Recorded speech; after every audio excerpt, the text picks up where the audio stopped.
Pakistan has reiterated that it will continue to take all necessary measures to protect the country from terrorist outfits in Afghanistan, calling out Kabul for failing to address the threat posed to the region. Relations between Pakistan and Afghanistan have been strained due to frequent border skirmishes and Islamabad repeatedly demanding that Kabul take action against the banned Tehrik-e-Taliban Pakistan, TTP, for using Afghan soil to launch attacks in Pakistan. Kabul denies the allegations. Speaking during the UN Security Council (UNSC) briefing on Afghanistan in New York yesterday, Pakistan's permanent representative to the UN ambassador Munir Akram stated, "Pakistan will continue to take all necessary measures to eliminate the terrorist threats to our national security in accordance with our right to self-defense under international law and in accordance with the relevant resolutions of the Security Council." He asserted that the Kabul authorities had failed to address the threat posed to the region and beyond by other terrorist groups, such as Al-Qaeda, the TTP, and Baloch terrorists, including the BLA, so-called Balochistan Liberation Army, and the Majid Brigade, which are present in Afghanistan. The TTP, with 6,000 fighters, is the largest designated terrorist organization operating from Afghanistan, the ambassador highlighted. The banned outfit was perceived as enjoying Kabul's patronage and was fast emerging as an umbrella organization for regional terrorist groups.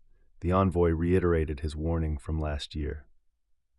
He said that Pakistan had the evidence against Kabul authorities that they not only tolerated but are complicit in the conduct of TTP's terrorist cross-border attacks.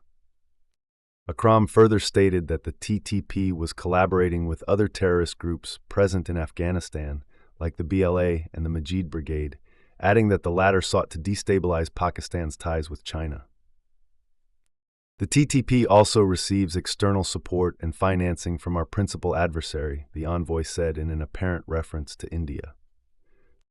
Akram continued, Pakistan has faced the adverse impacts of the series of crises Afghanistan has lived through during the past 40 years, hosting millions of Afghan refugees infected by its extremist groups and the inflow of arms and drugs. In the 20-year conflict, which ended in 2021, Pakistan consistently advocated engagement and sought to broker an inclusive peace, he said, referring to the United States' withdrawal from Afghanistan. During his address, the ambassador also spoke on the restrictions on women and girls in Afghanistan, stating that the restrictions were also against Islam. The human rights situation in Afghanistan is another self-inflicted injury, he said. According to the 35th report of the Analytical Support and Sanctions Monitoring Team submitted to the UNSC last month, Afghan Taliban's continued support for TTP was fueling the group's escalating attacks in Pakistan. The scale of outfits' attacks in Pakistan has increased significantly, and the status and strength of TTP in Afghanistan had not changed, the UN report noted.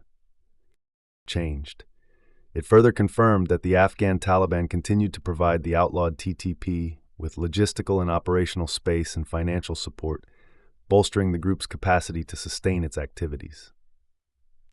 In January this year, Chief of Army Staff General Asim Munir had said the only point of contention between Pakistan and Afghanistan was the presence of the TTP in cross-border attacks.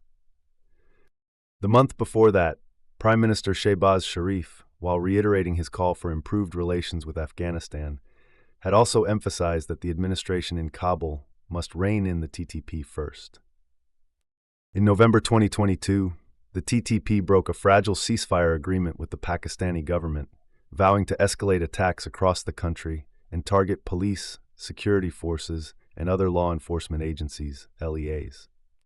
Amid escalating attacks, Pakistan has intensified military operations under Azmi-Istikam, targeting TTP hideouts across the Afghan border, particularly in Paktika and Khost.